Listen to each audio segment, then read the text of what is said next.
फक्त एक लहान वाटी पोहे आणि गव्हाच्या पिठापासून भन्नाट रेसिपी यापूर्वी कधीच पाहिली नसणार आहे तुम्ही. एकदम नवीन आहे, युनिक आहे. चला लगेच रेसिपीला सुरुवात करूया. हाय हॅलो नमस्ते, मी पूजा. मी आणि बरंच काही या यूट्यूब चॅनलवर तुम्हा सगळ्यांचं अगदी मनापासून स्वागत करते. हा पदार्थ करायला तर सोपा आहेच, पण आरामात आठवडाभर टिकणार याची सुद्धा गॅरंटी आहे. त्यासाठी काय करायचे, आपल्याला एक लहान वाटी पोहे घ्यायचे. आता हे पोहे आपण जे कांदा पोहे करतो ना, तेच आहेत. एका मिक्सरच्या भांड्यामध्ये घालून हे पोहे आपल्याला छान रवाळ असे वाटून घ्यायचे. पहा, खूप बारीक वाटायचे नाही आहेत आणि अगदीच दाणेदारही नाही. आपला बारीक रवा जसा असतो ना, अगदी त्या पद्धतीने हे पोहे आपल्याला वाटून घ्यायचे. तर पहा, इथे काही सेकंदातच आपले पोहे वाटून झालेले आहेत. आता हे पोहे साईडला ठेवून देऊया आणि पुढच्या कृतीकडे वळूया. आपण ज्या वाटीने पोहे मोजून घेतले होते ना, त्याच वाटीने इथे 1 वाटी मी बेसनाचं पीठ घेतलंय. म्हणजेच आपली जी हरभरा डाळ आहे ना, त्या डाळीचं पीठ. तर 1 वाटी बेसन पीठ घेतलं. आता यामध्ये गरजेनुसार आपल्याला पाणी ॲड करायचं आहे. गरजेनुसार म्हणजे मापून मोजून. तर पहा, आपण 1 वाटी बेसन पीठ घेतलं आहे. इथे आपल्याला 2 वाटी पाण्याचा वापर करायचा आहे. 1 वाटी बेसन पीठ आहे आणि 1 वाटी पोहे आहेत.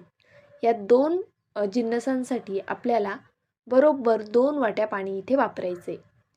या संपूर्ण रेसिपीमध्ये तुम्हाला मेजरमेंट फक्त या 3 गोष्टींचं ठेवायचे. आपल्याला पोहे आणि बेसन पीठ समप्रमाणात घ्यायचे आणि जितके तुम्ही पोहे घेतलेत त्याच्या डबल पाणी वापरायचे. आता तुम्ही जर जास्त क्वांटिटीत करायचं असेल तर मोठ्या वाटीने घ्या, कमी क्वांटिटीत करायचं असेल तर लहान वाटीने घ्या, पण शक्यतो एका वाटीचं प्रमाण ठेवा. तर पहा, इथे मी संपूर्ण गाठी अशा पद्धतीने फोडून घेतल्या. तुम्हाला माझा व्हिडिओ थोडा जरी आवडला असेल तर प्लीज व्हिडिओला एक लाईक करा, चॅनलला सबस्क्राईब करा. सबस्क्राईब केल्यानंतर बेल आयकन प्रेस करायला विसरू नका. ऑलवर क्लिक करा म्हणजे माझ्या प्रत्येक व्हिडिओचं नोटिफिकेशन सगळ्यात आधी तुम्हाला येईल. हाईप या ऑप्शनवरती क्लिक करून जे काही पॉईंट्स असतील ते द्यायला मात्र विसरू नका. तुमचं एक एक लाईक, एक एक सबस्क्राईब आणि हे हाईपचे पॉईंट्स माझ्यासाठी खूप मोलाचे आहेत. छानशी कमेंट करा. चला रेसिपीकडे वळूया. आता आपण पुन्हा राहिलेली जी 1 वाटी आहे पाण्याची ती यामध्ये घालून घेऊ. म्हणजे आपलं 2 वाट्या पाणी बरोबर झालं. पुन्हा मी एकदा हे सर्व छान असं एकजीव करून घेतलं. त्यानंतरनं आपण जे वाटून ठेवलेले पोहे होते ना, ते यामध्ये घालून घ्यायचे. आता तुम्हाला हे बॅटर खूप पातळ वाटत असेल, पण नंतर अगदीच दाटसर हे बॅटर होऊन जातं. तर पहा, यामध्ये चवीनुसार मीठ घालायचं, सोबतच थोडीशी हळद घालायची म्हणजे रंग छान येईल आपल्या पदार्थाला. पहा, लगेचच हे दाटसर बनायला सुरुवात झाली आहे. अशा पद्धतीने मी हे मिक्स करून घेतलं. त्यानंतरनं आपल्याला हे झाकून एक 5 मिनिटासाठी ठेवून द्यायचे. तोपर्यंत आपण पुढची कृती करणार आहोत. तर पहा, त्यासाठी इथे एक कढई ठेवली आहे. कढईमध्ये गरजेनुसार तेल घालायचं. इथे मी 1.5 पळी तेलाचा वापर करते. तुमच्याकडे जर नॉनस्टिकची कढई असेल तर ती ठेवली तरीसुद्धा चालणार आहे. आता हे तेल थोडं गरम झालं की यामध्ये जिरं घालून घेऊया. जिरं छान तडतडून द्यायचे. जिऱ्याचा सुगंध या रेसिपीत खूप कमाल येतो. त्याचबरोबर आपण बेसन पिठाचा वापर केला आहे म्हणून थोडासा ओवासुद्धा फोडणीतच घालून घ्यायचा. आता इथे पहा, मी अगदी बारीक पातळ असा कोबी कट केलेला आहे. थोडासाच घेतला आहे अगदी. लहान गड्डा होता ना, त्यातला एक भाग काढून घेतला आहे फक्त, चतकुर भाग. आता हा कोबी आपल्याला छान परतवून घ्यायचा आहे. जर तुम्हाला कोबी घालायचा नसेल किंवा तुमच्याकडे कोबी नसेल किंवा आवडत नसेल तर तुम्ही कोबीऐवजी कच्चा बटाटा किसून स्वच्छ धुवून पिळून इथे वापरू शकता. आता पहा, मी थोडीशी मिरी पावडर घातली, सोबतच चाट मसाला आणि अगदी थोडीशी हळद, कोबीला लागेल इतकं मीठ घातलं. मिरे पावडर वापरायची नसेल तर हिरवी मिरची बारीक करून घाला किंवा लाल तिखट वापरलं तरी चालेल किंवा चिली फ्लेक्ससुद्धा चालणार आहे. मुलांसाठी करते, कमी तिखट करायचे म्हणून इथे चिली फ्लेक्सचा वापर न करता मिरी पावडर वापरलेली आहे. सोबतच मी चाट मसाला घातला आहे यामध्ये. जर तुमच्याकडे चाट मसाला नसेल ना, तर तुम्ही थोडासा लिंबाचा रससुद्धा घालू शकता, अगदी थोडासा. पहा, सर्व मसाले छान परतून झाले की यामध्ये पांढरे तीळ घालून घ्यायचे. पांढरे तीळ मात्र आवर्जून घाला. आता थंड वातावरण आहे, मुलांसाठी पण आणि मोठ्यांसाठी पण तीळ खरंच खूप पौष्टिक आहेत. आता तीळ घालून मी फक्त अर्धा मिनटं हे परतून घेतलं. त्यानंतर 2 मिनटासाठी झाकण ठेवूया. आता कोबी आपल्याला 50% शिजवून घ्यायचं आहे. पहा, 50% आपला कोबी शिजलेला आहे. 1-2 मिनटं झाकण ठेवलं की कोबी आरामात पटकन शिजला जातो. पातळ चिरलेला आहे ना, त्यामुळे जास्त वेळ लागत नाही. आता आपण जे बॅटर तयार करून ठेवलं होतं ना, ते बॅटर यामध्ये घालून घ्यायचे. पहा, पोहे असल्यामुळे हे बॅटर किती घट्ट झालेलं आहे. आता हे संपूर्ण बॅटर मी अशा पद्धतीने कढईत घालून घेतलं. यामध्ये आपण आधीच मीठ आणि काही मसाले ॲड केलेले, त्यामुळे आता एक्स्ट्राचे मसाले ॲड करायची गरज नाही आहे. पण तरीही तुम्हाला जर कोणता मसाला घालायचा असेल, जसं की पावभाजी मसाला असेल किंवा मग पनीरचा मसाला असेल किंवा इतरही कोणते मसाले असतील की ज्याचा फ्लेवर एक ठरलेला असताना की हा फ्लेवर मला खूप जास्त आवडतो, हा मसाला मला खूप आवडतो, तर तसा तुमचा स्पेशल मसालासुद्धा तुम्ही यामध्ये घालू शकता. आता आपल्याला ही पिठं छान शिजवून घ्यायची आहेत. यामध्ये बेसन पीठ आहे, त्यामुळे छान शिजवून घ्या, म्हणजे मुलांना बाधणारही नाही.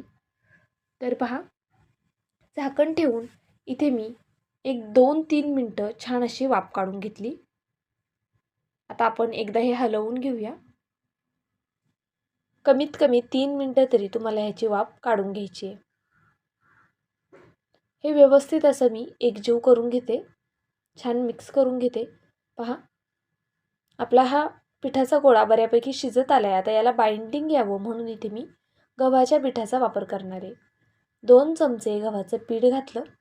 आपण ज्या चमच्याने पोहे खातो ना, त्या चमच्याने मोजून इथे 2 चमचे गव्हाचं पीठ घेतलेलं आहे. आता गव्हाचं पीठ तुम्ही कमी जास्त करू शकता. आपण जे कढईमध्ये टाकलेलं पीठ आहे ते जास्त चिकट असेल तर तुम्हाला गव्हाचं पीठ जास्त लागेल, किंवा ते कमी चिकट असेल तर यापेक्षा कमीसुद्धा तुम्हाला गव्हाचं पीठ लागू शकतं. तर पहा, इथे हे गव्हाचं पीठ आपण कमीत कमी 2-3 मिनटं झाकण न ठेवता शिजवून घेतलं, मध्ये मध्ये हलवून. त्यानंतरने यामध्ये भरपूर अशी कट केलेली कोथिंबीर घातली. आता इथे तुम्ही कोथिंबीरीऐवजी पालकसुद्धा छान स्वच्छ धुवून अगदी बारीक कट करून वापरू शकता. आता हे बॅटर आपण एका प्लेटमध्ये काढून घेऊया. शक्यतो हे बॅटर काढायला प्लेट घेताना स्टीलची घ्या. तर पहा, इथे मी या प्लेटला खाली तेल लावून घेतलं होतं. आता हे गरम गरम बॅटर आपण या प्लेटमध्ये काढून घेऊया आणि बॅटर थोडं गरम असतानाच आपल्याला हे मळून घ्यायचे. आता पहा, तुम्ही म्हणाल की आठवडाभर टिकेल असा हा पदार्थ आहे, मग नेमका कसा टिकणार? तर पुढे सांगते मी तुम्हाला. त्यासाठी आधी बघा, आता मी हाताला थोडंसं तेल लावून घेते आणि हे पीठ छान असं एकसारखं मळून घेते.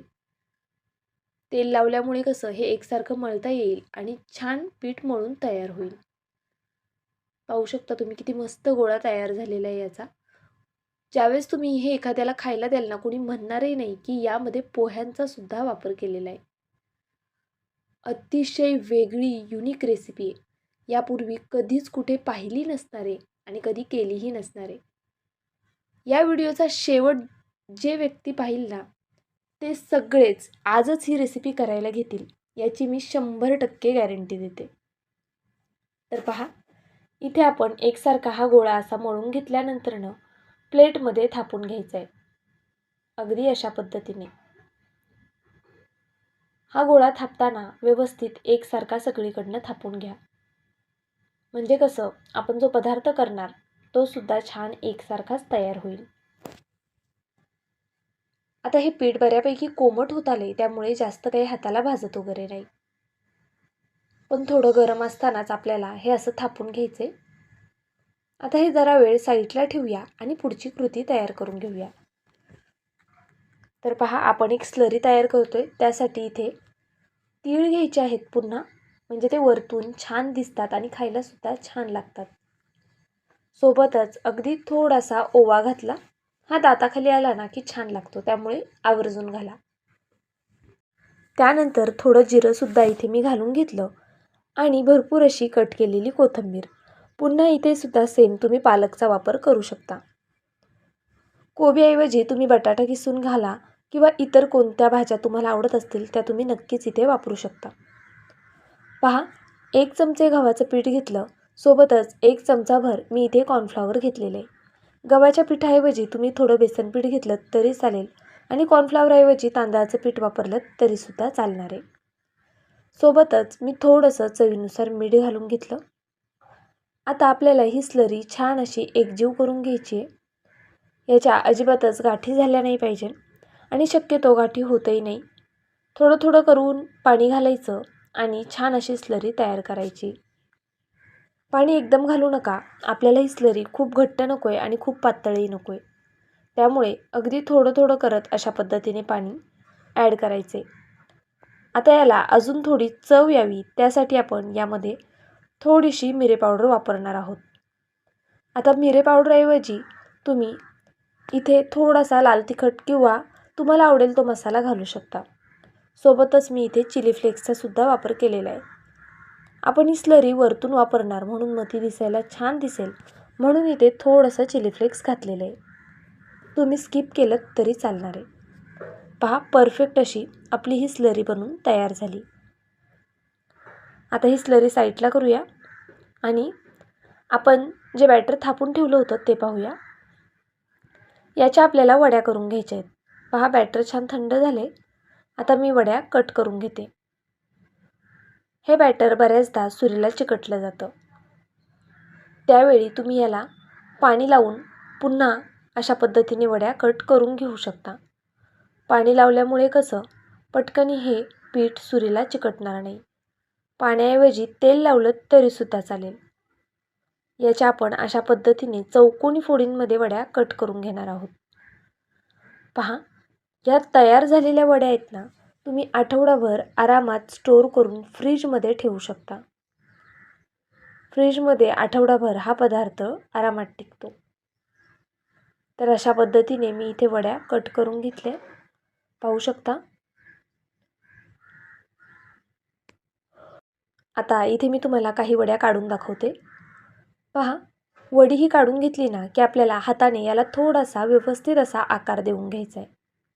म्हणजे वडी दिसायला सुद्धा छान दिसते. पहा, एकसारख्या अशा मी ह्या वड्या करून घेणार आहे. ह्याला छान असा साईडने आकार देऊन घेतलेला आहे.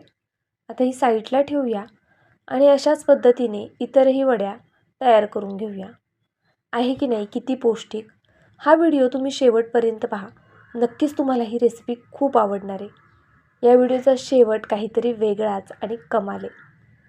तर पहा, अशा पद्धतीने इथे मी एक एक करून संपूर्ण वड्या प्लेटमध्ये काढून घेते. संपूर्ण म्हणजे आत्ता मला जितक्या तळायच्या आहेत तितक्याच वड्या इथे मी तयार करून घेणार आहे. बाकी अशीच प्लेट मी फ्रीजमध्ये ठेवून देणार आहे. तुम्ही हवं तर एखाद्या डब्यामध्ये काढून ठेवू शकता. आता मला हे आठवड्याभरासाठी स्टोअर करायचं नव्हतं. मी संध्याकाळी राहिलेल्या वड्या लगेचच करून घेणार आहे. आता मी हे मधल्या वेळेत मुलांना नाश्त्यासाठी म्हणून करून देते. अतिशय पौष्टिक आहे. नाश्त्यासाठी नक्कीच देऊ शकता. मुलांना जितक्या प्रमाणात खायचं आहे तितक्या प्रमाणात देऊ शकता. कारण यामध्ये आपण कोणताही बाहेरचा पदार्थ असा वापरलेला नाही आहे की ज्याने मुलांना त्रास होईल.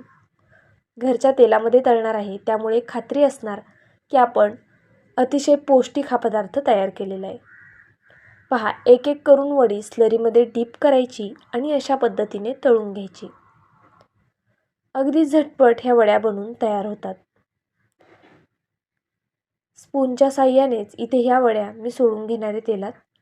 म्हणजे आपल्या हातावरती तेल उडण्याची सुद्धा भीती राहत नाही आणि या वड्यांचं जे कोटिंग आहे ते सुद्धा निघून येत नाही. मीडियम टू हाय फ्लेमवर आपल्याला ह्या वड्या तळून घ्यायच्या आहेत. लो फ्लेमवर तळू नका, नाहीतर मग वड्या तेल खूप जास्त पितील. तर पहा, छान गोल्डन सोनेरी रंग येईपर्यंत मी या वड्या तळून घेणार आहे. आता हा जो चुरा आहे ना साईडला राहिलेला, हा सुद्धा खायला खूप छान लागतो. जर तुमची स्लरी राहिलीच तर त्याचा नक्कीच असा चुरा करून पहा. खूप कमाल लागतो. आपण सुरुवातीला जेव्हा ह्या वड्या सोडतो ना तेलात, तेव्हा त्या थोड्याशा एकमेकांना चिटकल्या जातात, पण त्या जसजशा तळल्या जातात तशा त्या आपोआपच सेपरेट होतात. तर पहा, मस्त असा रंग आलेला आहे आपल्या या वड्यांना. छान असा गोल्डन सोनेरी रंग येईपर्यंतच ह्या वड्या तळून घ्यायच्या आहेत, तरच त्या छान कुरकुरीत आणि खुसखुशीत होणार आहेत. तर पहा, इथे मस्त अशा वड्या तळून झाल्या. आता आपण ह्या एका प्लेटमध्ये काढून घेऊया. वड्या गरम आहेत त्यामुळे मी इथे स्टीलच्या प्लेटचा वापर करते. तर पहा, छान तेल निथळून, अगदी व्यवस्थित तेल निथळून घ्यायचं आणि ह्या वड्या काढून घ्यायच्या. जर तुमच्याकडे ह्या वड्या आधीच फ्रीजमध्ये करून ठेवलेल्या असतील तर पाहुणे आल्यावर अगदी 2 मिनिटात चहासोबत तुम्ही या वड्या करून देऊ शकता. मुलांच्या टिफिनसाठी सुद्धा देऊ शकता. आदल्या रात्री जरी तुम्ही ह्या वड्या कट करून ठेवल्या आणि दुसऱ्या दिवशी सकाळी टिफिनसाठी दिल्या तरीसुद्धा चालणार आहे. पहा, अशा पद्धतीने इथे मी संपूर्ण वड्या तळून घेतलेल्या आहेत. अतिशय खमंग, रुचकर आणि चवदार ह्या वड्या तयार झालेल्या आहेत. मी तुम्हाला याचा आवाजसुद्धा ऐकवणार आहे की या वड्या कशा झालेल्या आहेत. तर चला, वेळ न घालवता लगेचच आवाज ऐकून घेऊया.